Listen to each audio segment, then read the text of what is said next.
le mois de mars au potager. Qu'est-ce que nous avons fait et qu'est-ce que nous allons faire. Donc là, pour l'instant, on n'a pas fait grand-chose. Il y a encore des vieux céleris. Là, on a rempli le bac. On a juste mis un ail. Là, le long de la clôture, c'est pas encore fait, mais ça va être fait. On va semer des petits pois. Ensuite, là, il y a une vieille mangue. Je vais essayer de faire germer le noyau. Là, il y a une bouture de menthe qu'on a mis l'année dernière qui est en train de repartir, là. Qui est en train de faire de nouvelles pousses. Ensuite, là derrière, on a mis des oignons. Ils sont pas encore sortis. Là, bas, on a mis de l'ail qui est déjà en train de sortir. Ça, c'est des bulbes de fleurs qu'on a laissé tout l'hiver dans ce bac. Visiblement, ça les a pas dérangés de ne pas être dans la terre, parce qu'ils sont en train de repartir. Ensuite, dans ce bac-là, on n'a encore rien mis. Là, on a mis une plus grande cuve pour récupérer l'eau de pluie. Et pour pouvoir arroser avec un tuyau dans la serre sans devoir avoir une pompe. Parce que le bac est surélevé, du coup avec la pression de l'eau, ça va arroser automatiquement la serre. Là, on a un plant d'avocat que j'ai laissé volontairement dehors pour voir s'il tient l'hiver, mais visiblement il n'a pas aimé. Ensuite, dans la serre, c'est le bordel, hein. Faut pas faire attention. Là, il y a encore des vieux plants de basilic séchés qu'on va dépoter et on va récupérer les pots pour planter autre chose. Ensuite, là, on a fait des semis de petits pois dans des gouttières pour pouvoir ensuite les remettre dehors. Le fait de les semer en gouttière, mis à part attendre qu'ils soient suffisamment grands pour qu'ils se fassent pas détruire par les limaces, ça n'a pas de grands intérêts, quoi. Vous pouvez les semer directement en pleine terre. Ensuite, là, on a une bouture d'hortensia qui n'a pas l'air d'être très en forme, mais on va encore attendre. Là, on a un ail. Là, on a un oignon. Et là, on a un semis de petits pois tout le long qui est en train de venir tout doucement. Ici, on a de la laitue qui a quasi 2 semaines, les 4. Et là, je les ai remis il y a 2-3 jours. J'en ai remis 4. Le fait de à chaque fois en mettre toutes les semaines, 2 semaines, vous en remettez. Comme ça, vous avez régulièrement toutes les semaines des laitues qui seront à disposition au courant de la saison. Ensuite, là, on a commencé à repiquer les premiers pieds de tomates. C'est un semis de tomates. Là, il n'y a encore rien dedans, on va le faire. Avec les tomates romaines, ça c'est des tomates rondes. Là, il y a les poireaux qui sont en train de lever. Là, il y a les boutures de bête goji qui se portent en merveille. Là, il y a les oignons blancs qui ont bien levé déjà aussi. Ici, il y a la laitue que j'ai semée là-bas derrière. Et j'en ai ressemé par-dessus hier pour que ça refasse des petites pousses. Ceux-là, on va les replanter à l'extérieur directement au courant de ce mois aussi. Là, on a les boutures de framboises qui viennent bien aussi. Sur tout ce que j'ai planté là, il y a visiblement un échec par là. Une par là qui a séché, ne va pas pousser. Et encore une là, quoique. Là, il y a un petit truc vert ici, là. Je sais pas si vous voyez. Il est fort probable que ça reparte quand même. Ensuite, là, il y a 2 boutures de rosier. Celle-là, elle n'a pas l'air d'être en forme. Mais celle-là, elle a l'air de revenir. Là, on a semé de brocoli et de chou-fleur. Ensuite, pour ce qui est dans la serre, c'est à peu près tout ce qu'on a fait. À l'extérieur, là, on a fait des semis de petits pois qui sont en train de germer avec une grillage sur la cuve. C'est pour camoufler la cuve et la décorer. Ici, pareil, il y a des petits pois là. Ensuite, là, il y a des plants de fraisiers qu'on va replanter. Je vous montrerai après. Et il y a déjà des fraisiers que j'ai plantés directement ici, là, en mettant de l'ail à côté à chaque fois, qui est aussi en train de venir. Parce qu'apparemment, fraisier et ail, c'est des cultures complémentaires. Là, il y a une petite plume blanche, là. Sûrement d'un pigeon. Ensuite là on a une cuve d'eau. Là dans ces bacs, on a les fraisiers qui commencent à venir. Faut que je coupe les feuilles sèches aussi là. Et on va remettre un peu de paillage par-dessus pour éviter la levée des mauvaises herbes. Là on a bouture de rosier qu'on a fait en automne l'année dernière qui vient très bien. Là une bouture de romarin que j'ai fait il y a 2-3 semaines. Là il y a encore un plant de fraisier planté. Là également. Et là il y a une bouture de je sais plus ce que c'est, mais celle-là la clamsée qu'on va l'enlever. Ensuite ici nous avons de l'échalote, de l'ail, un peu semé un peu partout. Hein. Je savais pas où les foutre, je les ai un peu plantés ici quoi. Et on a également des fraisiers qui sont en train de revenir là, un peu partout. Là, deuxième cuve de récupération d'eau, avec la petite bouture de romarin qu'on va aussi replanter quelque part, je ne sais pas encore où. Ensuite là, on a un plant de romarin, un plant de thym, romarin et un plant de thym qu'on va laisser pousser quoi. On va peut-être faire des boutures, récupérer les bonnes tiges là pour faire des boutures. Et ici cette année je pense que là au fond là on va mettre des pieds de tomates pour pouvoir les accrocher le long du mur. Et vu que c'est de la tôle, avec la chaleur du soleil, ça peut peut-être potentiellement bien le faire parce que les tomates elles aiment la chaleur. Ensuite là on a du brocoli, on va peut-être le laisser monter en graines et récupérer les graines parce que là il est en train de fleurir. On va laisser les fleurs pour les petites abeilles là-bas derrière. Ensuite dans ce bac, je ne sais absolument pas ce que je vais planter. Peut-être des petits pois encore derrière là vu qu'il y a la clôture pour que ça grimpe. Là on a de la ciboulette de Chine qui repart très bien. Là c'est de la ciboulette standard que tout le monde connaît. Ça c'est ciboulette de Chine. Là on a encore ciboulette de Chine et encore ciboulette de Chine. Et encore ciboulette standard. Faut savoir qu'on avait l'année dernière il n'y avait qu'un plant ou deux. Il y en avait un là et un là que j'ai recoupé en deux. J'en ai mis un là. Celui-là j'ai recoupé en deux et je l'ai mis là. Et celui-là j'ai recoupé en deux et je l'ai mis là. Donc en gros si vous en achetez une fois et que tous les ans vous les recoupez en deux les plants, vous pouvez en avoir à foison gratuitement. Ensuite là on a notre élevage de motoculteurs. Je ferai une vidéo plus longue pour expliquer plus clairement tout ça en détail. Ça permet de 1 de faire des motoculteurs, hein, autrement dit des vers de terre. De 2 ça fait du compost. Et de 3 ça vous fait de l'engrais gratos. Il faut savoir que 5 litres de jus de compost comme ça coûte quasiment 60 balles en magasin quoi. Ensuite ici là, on va reculer un peu pour que vous puissiez voir. Ici on va caser la serre qui est là-bas derrière.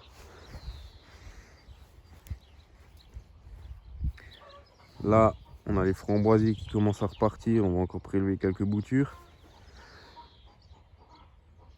Ici il y a une rangée d'ail jusqu'à là-bas. À côté, si je dis pas de bêtises, c'est les oignons standards là, les jaunes, normal. Ah non c'est les rouges. Là au milieu c'est les rouges, oignons rouges on a planté. Là c'est les oignons que tout le monde connaît, les normales. Ensuite là-bas derrière, on a semé hier des épinards. Même si vous n'en mangez pas, plantez-en dans votre jardin, car si vous ne les mangez pas, vos plantes les mangeront.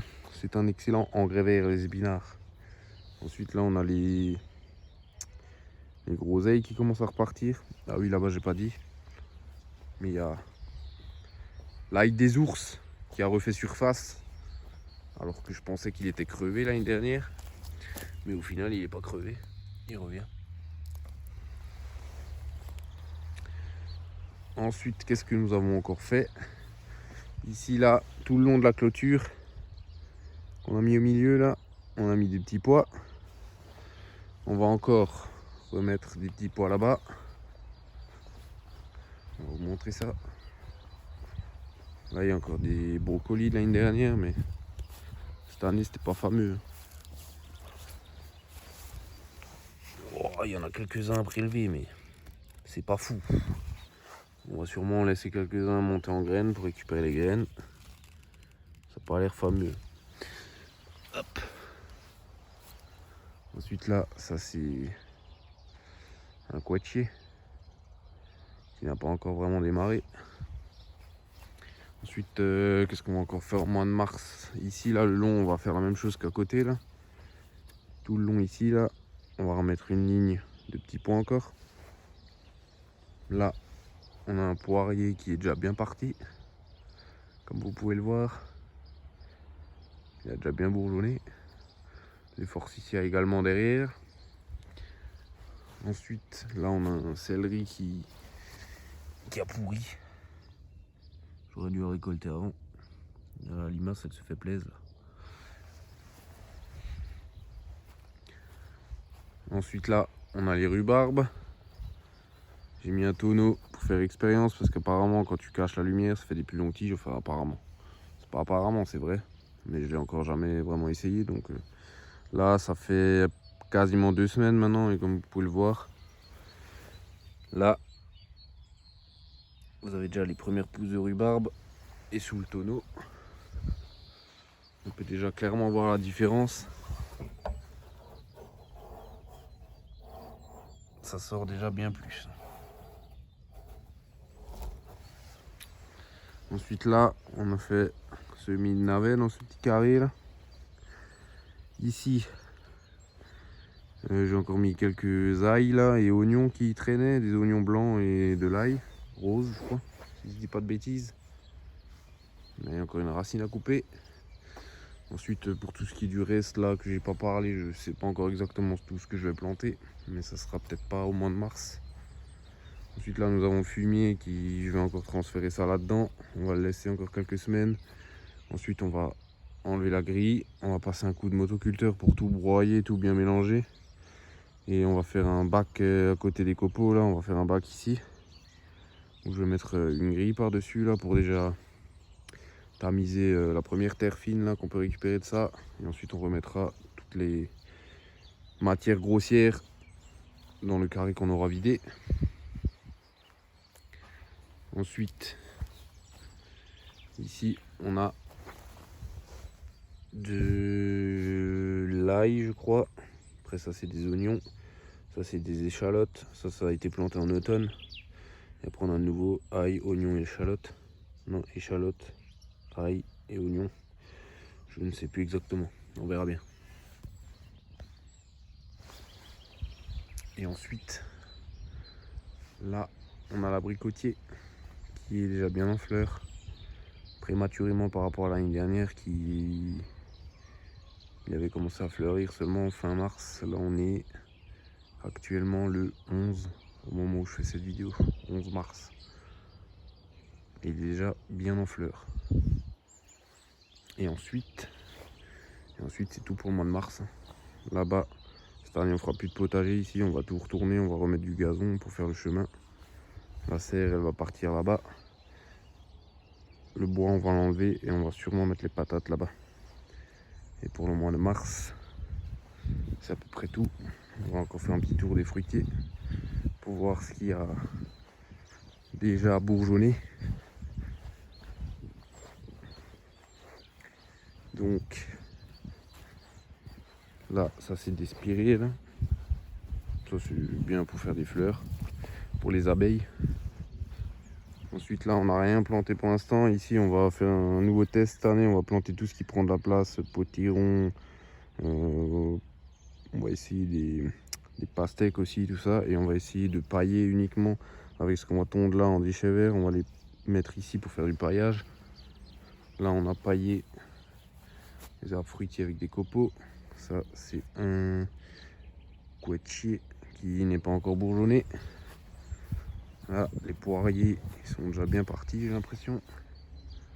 Ouais, les bourgeons principaux, ils ont déjà bien éclos.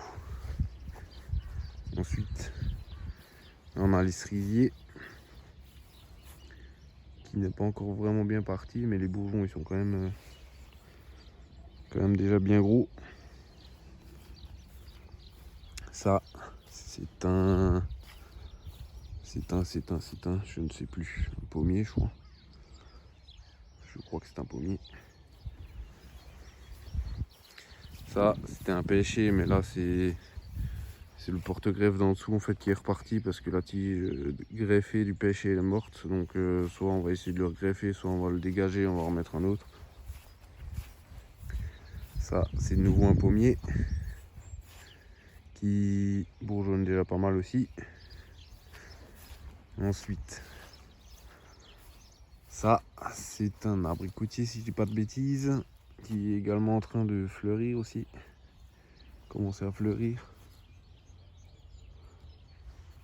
Ensuite, ça, je sais plus ce que c'est, Mirabellier ou Quetchier, un des deux. Celui-là, il est un peu en retard, enfin en retard.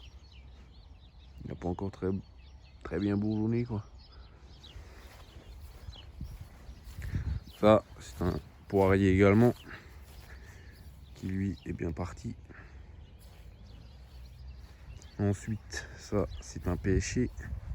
Pêche des vignes, si je dis pas de bêtises. Il commence à bourgeonner également. Ça, c'est un petit figuier. Celui-là, il commence à venir aussi tout doucement. Ça, c'est un pommier qui commence à venir également. Ça, c'est un nectarinier, si je dis pas de bêtises, ou c'est le pêche des vignes, je sais plus. Celui-là, il vient aussi exactement. Il commence à venir. Ça, c'est Mirabellier. Là, on a des abricots, je crois. Yes. Ça, c'est nouveau, un Quetchier. Après, là, on a un cerisier qui, je pense, est mort. On va voir ce qu'on peut faire. Sinon, on va le remplacer. Ça, c'est encore un Mirabellier. Ça, c'est un pommier. Ça, c'est un arbre mystère, je sais pas ce que c'est, ça fait des feuilles rouges et pour l'instant il n'y avait pas de fruits dessus. C'est mon parrain qui l'avait planté il y a quelques années, mais lui-même ne sait plus ce que c'est. On verra. Et ensuite là-bas il y a encore le châtaignier et au fond le noyer. Voilà pour le mois de mars.